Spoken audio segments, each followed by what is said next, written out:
especificamente então sobre os tipos de energia que o corpo pode armazenar, a gente vai falar agora sobre a energia cinética. Esta energia é a energia que está armazenada no corpo ou no conjunto de corpos em função do movimento desse corpo ou desse conjunto de corpos. Esse movimento vai ser indicado pelo valor da velocidade, certo? Pelo valor da velocidade que o corpo desenvolve naquele instante, naquela sequência de instantes que a gente pode analisar, certo? Bom, e como é que se calcula essa energia cinética? Vamos supor que eu tenho aqui um corpo e esse corpo está se movendo numa certa velocidade e aí o seu corpo tem uma massa. A energia cinética que ele armazena é o produto da sua massa pelo quadrado de sua velocidade, tudo dividido por 2. Assim eu vou calcular a energia que está armazenada por esse corpo.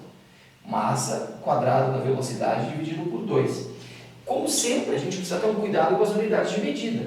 Esta velocidade tem que ser dada em metros por segundo, essa massa em quilogramas, e aí naturalmente a energia vai ser dada em joule, e está todo mundo feliz, porque está todo mundo falando a mesma língua, todo mundo se entendendo, falando no mesmo sistema, o chamado Sistema Internacional de Unidades.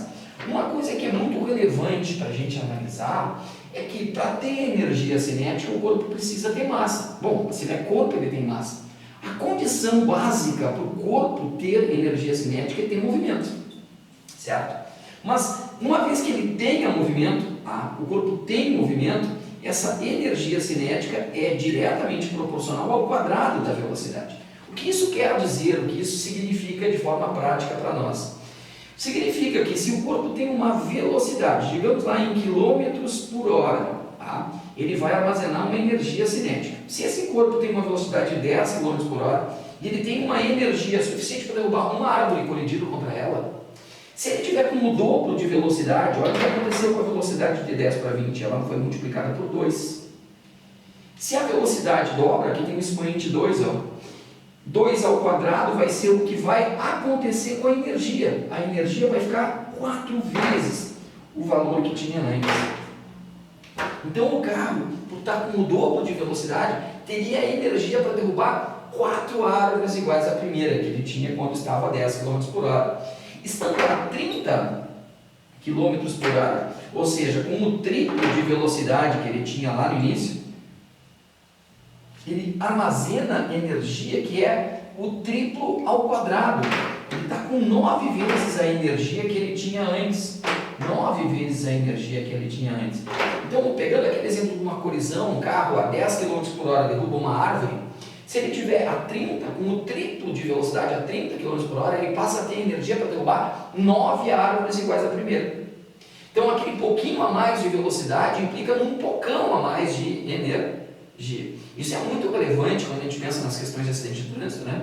Porque um dos primeiros mandamentos quando se faz campanha de prevenção a acidente de trânsito é o limite de velocidade, né? Mantenha o limite de velocidade, limite superior de velocidade principalmente. É aí que mora o perigo, porque se eu estou com muita velocidade, eu estou com muita energia. E se eu aumentar um pouquinho mais a velocidade, eu vou ter um pocão a mais de energia armazenada. E esse pocão de energia, no caso de um acidente, vai ser trocado entre os corpos envolvidos na colisão, certo?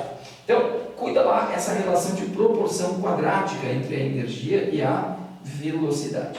O que mais que a gente tem de relevante? O que mais que a gente tem de relevante para tratar aqui na energia cinética? Um teorema da variação da energia cinética, ou teorema do trabalho da força resultante. Se eu aplico uma força resultante sobre um corpo, e essa força resultante é diferente de zero, essa força resultante vai mudar o movimento do corpo, que a gente estudou lá na primeira lei de Newton. Se tem uma força resultante atuando sobre o corpo, esse corpo vai sofrer alteração do seu movimento. Dependendo da orientação da força resultante, esse corpo pode ganhar movimento, pode perder movimento. Certo? Então, se a força resultante que atua sobre o corpo não formar 90 graus com uma velocidade, porque se ela forma 90 graus, a gente viu aqui, trabalho da força resultante é a força resultante vezes o ângulo, vezes o deslocamento vezes o cosseno do ângulo. Se for 90 graus o ângulo entre esses dois vetores aqui, ó, e esse, ó, o trabalho é zero. Mas se o trabalho da força resultante for diferente de zero, o que vai acontecer? O corpo vai ganhar ou perder movimento. Ele vai passar a ir mais rápido ou mais devagar. Ele vai passar a ir mais rápido ou mais devagar. Quando é que ele vai passar a ir mais rápido? Quando o trabalho da força resultante for maior que zero. O corpo está ganhando energia. E quando é que ele vai passar a ir mais devagar? Quando o trabalho da força resultante for menor que zero. Porque trabalho é troca de energia. Toda vez que há um trabalho, há uma troca de energia. E se o trabalho é realizado por uma força resultante, esse corpo vai sofrer variação na sua energia de movimento. E esse é o teorema. O trabalho da força resultante é igual à variação na energia cinética do corpo. Esta relação é muito importante para nós. Claro, lembrando que toda variação de alguma coisa é o valor final menos o valor inicial, certo? Então, eu vou pegar um exemplo aqui. Vamos supor contigo e comigo que eu tenha um corpo, exemplo. Esse corpo tem uma massa conhecida, digamos que a massa dele seja de 2 kg. Ele está se movendo com uma velocidade inicial, digamos aqui de 2 metros por segundo. Eu sei que ele tem essa velocidade, eu estou dizendo isso para ti, certo? Tu acredita. Sobre esse corpo atua uma força resultante no sentido da velocidade. Tá? Isso vai fazer com que o corpo se mova cada vez mais rápido. Quando a força resultante coincide com o movimento, o corpo ganha movimento. Se ele está ganhando movimento, ele está ganhando energia, justamente pelo trabalho realizado por essa força resultante.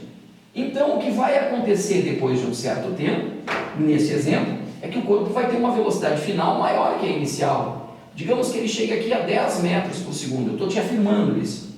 Aí eu quero saber qual é o trabalho realizado pela força resultante. Simples de resolver, o trabalho da força resultante é igual à variação na energia cinética. Ele ganhou energia, essa energia teve de alguma troca, e essa troca foi na forma de trabalho. Pois bem, eu vou ter que calcular então qual é a energia cinética final do corpo. É a massa do corpo vezes o quadrado da velocidade sobre 2, velocidade final, certo?